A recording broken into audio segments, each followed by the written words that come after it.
नमस्कार, आप देख रहे हैं 4 PM न्यूज नेटवर्क और मैं हूं आपके साथ प्रगति ठाकुर।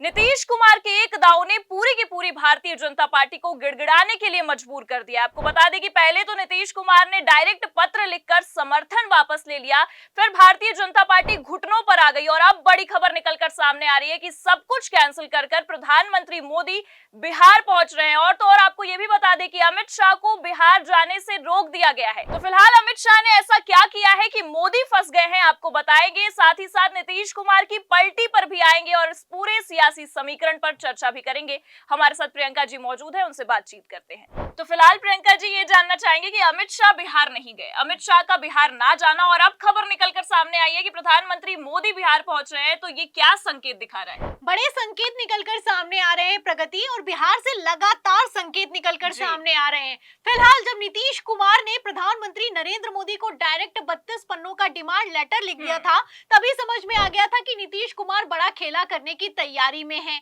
अब आप देख सकती हैं कि किस तरीके से वक्त का पहिया घूमा है। जब नीतीश कुमार दिल्ली गए थे, अचानक से प्रधानमंत्री नरेंद्र मोदी से मुलाकात करना चाहते थे, तब तो पीएम मोदी ने मुलाकात करने का समय नहीं दिया। और अब बड़ी खबर ये निकलकर सामने आ रही है कि प्रधानमंत्री नरेंद्र मोदी सब कुछ कैंसिल करके अचानक से भागे भागे बिहार पहुंचने वाले हैं। तो आप देख सकती हैं कि नीतीश कुमार ने यहाँ पर खेला नहीं किया है, बल्कि महाखेला कर दिया है। नीतीश कुमार ने एक तरीके से भारतीय जनता पार्टी पर प्रेशर पॉलिटिक्स खेली है और दूसरी तरफ भारतीय जनता पार्टी प्रेशर में आ गई है, दबाव में आ गई है। आप अच्छे से जानती हैं कि जब नीतीश कुमार की तरफ से मणिपुर में जेडीयू की तरफ से भारतीय जनता पार्टी से समर्थन वापस लिया गया, तो कितना बवाल खड़ा हो गया। दिल्ली से बिहार फोन लगाए जाने लगे, अमित शाह भी टेंशन में दिखाई दिए और आनन फानन में अचानक से इस फैसले को वापस लिया गया। और तो और खबर यहां तक निकलकर सामने आई कि नीतीश कुमार की तरफ से स्टेट प्रेसिडेंट को सस्पेंड कर दिया गया है। तो यहाँ पर आप देख सकती हैं कि नीतीश कुमार ने तगड़ा दांव चला है। नीतीश कुमार ने पानी में कंकड़ मारकर ये चेक किया है कि क्या रिस्पांस निकलकर सामने आता है। और जहां तक रही रिस्पांस की बात, अब आप देख सकती हैं कि तगड़ा रिस्पांस निकलकर सामने आया है। प्रधानमंत्री नरेंद्र मोदी जो नीतीश कुमार से मुलाकात नहीं कर रहे थे, एनडीए के नेता जो नीतीश कुमार की मीटिंग में नहीं पहुंच रहे थे, अब इसके बाद जैसे ही समर्थन वापस लिया गया, नीतीश कुमार का खेल भारतीय जनता पार्टी के समझ में आ गया है।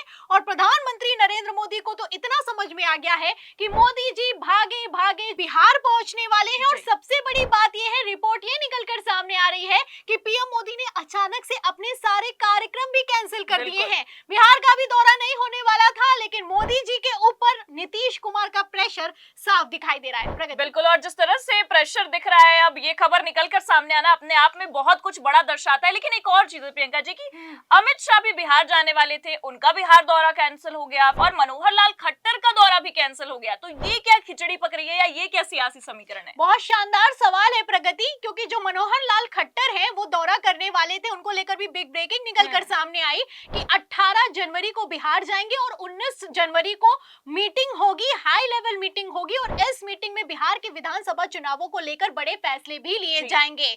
लेकिन मनोहर लाल खट्टर भी बिहार नहीं पहुंचे। जनवरी में दौरा होने वाला था, अभी 19 जनवरी को मीटिंग होने वाली थी, सब कुछ धरा का धरा रह गया। मनोहर लाल खट्टर बिहार नहीं गए। खेल समझिए, क्रोनोलॉजी समझिए, पहले गृह मंत्री अमित शाह 5 जनवरी को जाने वाले थे, नहीं गए, 6 जनवरी को भी बिहार नहीं पहुंचे। उसके बाद मनोहर लाल खट्टर जाने वाले थे, वो भी बिहार नहीं गए। खबरें निकलकर सामने आई थी कि जिस तरीके से शाह वर्सेस नीतीश चल रहा है, ऐसे हालातों में अमित शाह को बिहार जाने से रोका गया है और प्रधानमंत्री नरेंद्र मोदी ने अपने दूत मनोहर लाल खट्टर को बिहार भेज दिया है।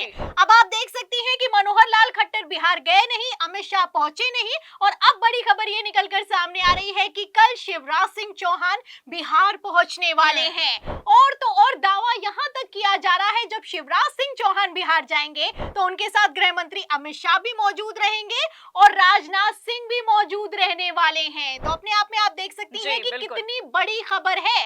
अमित शाह को लेकर पहले खबर निकलकर सामने आई थी कि अमित शाह जब बिहार का दौरा करेंगे तो सियासी तेवर दिखाएंगे, बड़े एक्शन लेंगे, सबको टास्क देंगे। तो अमित शाह तब तो पहुंचे नहीं, लेकिन अब फिर से खबर निकलकर सामने आ रही है कि अमित शाह बिहार पहुंचने वाले हैं।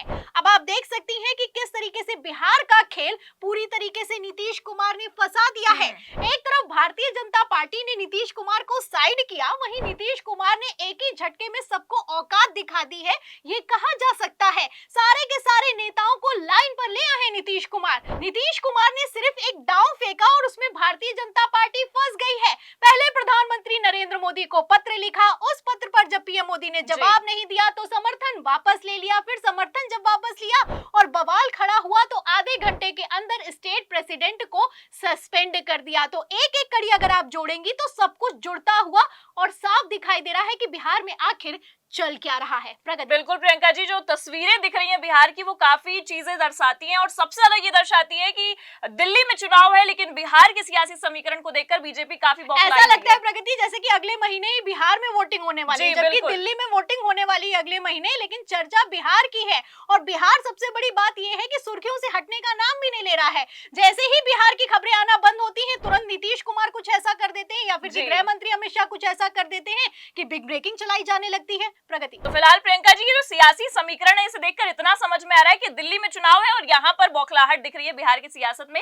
लेकिन एक चीज और है कि नीतीश कुमार जो है वो काफी रंग दिखाते हुए जा रहे हैं, दूसरी तरफ चंद्रबाबू नायडू भी दबाव बना रहे हैं। तो क्या लगता है आपको मोदी जी की कुर्सी का क्या होगा और दूसरी तरफ विधानसभा चुनाव में बीजेपी का क्या हाल होगा? बीजेपी का हाल तो बस से बदतर दिखाई दे रहा है। बहुमत की जब सरकार थी तो हनक में चलते थे, अमित शाह किसी की सुनते थोड़ी ना थे, ऑर्डर पर ऑर्डर पास किए जाते थे। प्रधानमंत्री नरेंद्र मोदी बिहार को सौगात तो दूर की बात है, बजट तक देने के लिए नहीं तैयार थे। लेकिन अब आप देख सकती हैं कि किस तरीके से नायडू और नीतीश ने गोटी फंसा दी है। चंद्रबाबू नायडू को भी पैकेज पर पैकेज दिए जा रहे हैं और गृह मंत्री अमित शाह तो इतना खिसिया रहे हैं कि उन्होंने तो मंच से खड़े होकर कह दिया है कि पिछले 6 महीने में केंद्र की तरफ से लगभग 3 लाख करोड़ रुपए की सौगात दी गई है आंध्र प्रदेश को। आंध्र प्रदेश में न चुनाव है लेकिन इन सब के बावजूद भी सौगात पर सौगात दी जा रही है। ऐसे में साफ दिखाई दे रहा है कि किस तरीके से अमित शाह प्रेशर में आ गए हैं और दूसरी तरफ नीतीश कुमार भी डिमांड कर रहे हैं। अब प्रधानमंत्री नरेंद्र मोदी खुद उस डिमांड को पूरा करने के लिए बिहार जा रहे हैं, किसानों को सौगात देने जा रहे हैं, परियोजनाओं का उद्घाटन करने जा रहे हैं और लाखों करोड़ों का पैकेज देने जा रहे हैं। अब ऐसे में आप देख सकती हैं कि जब मोदी शाही दबाव में आ गए तो भारतीय जनता पार्टी का क्या होने वाला है ये साफ समझ में आ रहा है। और यहाँ पर बात सिर्फ बिहार की नहीं है, महाराष्ट्र में भी पेच फंस गया है। एकनाथ शिंदे और देवेंद्र फडणवीस आपस में भिड़े जा रहे हैं और उत्तर प्रदेश की भी अगर आप बात करेंगी तो वहां पर अपना दल की अनुप्रिया पटेल सीएम योगी आदित्यनाथ से भिड़ी चली जा रही हैं। अब आप देख सकती हैं कि जहां जहां पर भी सरकार है, डबल इंजन की सरकार के दावे किए जाते हैं, सारी की सारी सरकार का इंजन फेल होता हुआ नजर आ रहा है। तो फिलहाल जिस तरह से सौगातें दी जा रही हैं उतना समझ में आ रहा है कि बैसाखी टूटने का अंदेशा अब लग चुका है प्रधानमंत्री मोदी को। लेकिन जो खिचड़ी पक रही है, सियासी समीकरण जो दिख रहा है उसे लेकर और खासकर मोदी जी के दौरे को लेकर आपने जो जानकारी दी, आपका बहुत बहुत शुक्रिया हमारे साथ जुड़ने के लिए। तो फिलहाल आपने देखा कि किस तरह से भारतीय जनता पार्टी की बौखलाहट दिख रही है, क्योंकि दिल्ली में चुनाव है लेकिन सियासी समीकरण को देखकर अब प्रधानमंत्री मोदी भागे भागे या कह सकते हैं कि सारे प्रोग्राम को कैंसिल कर अब बिहार पहुंच रहे हैं और रूठे यार को मनाने पहुंच रहे हैं, क्योंकि रूठे यार ने इतना ज्यादा प्रेशर पॉलिटिक्स खेल दिया है प्रधानमंत्री मोदी पर कि अब मोदी जी को यही नहीं समझ में आ रहा है कि आखिरकार करे तो करे क्या। लेकिन अब आपसे हम जानना चाहेंगे कि जो मोदी जी का दौरा होने वाला है और अमित शाह के दौरे को जो कैंसिल किया गया है उसे लेकर आपकी क्या राय है, कमेंट करके जरूर बताएं और हमारी बातचीत कैसी लगी लाइक और शेयर जरूर करें। और अगर चैनल पर नए हैं तो सब्सक्राइब करना भी ना भूलें। देखते रहिए 4PM न्यूज नेटवर्क। नमस्कार।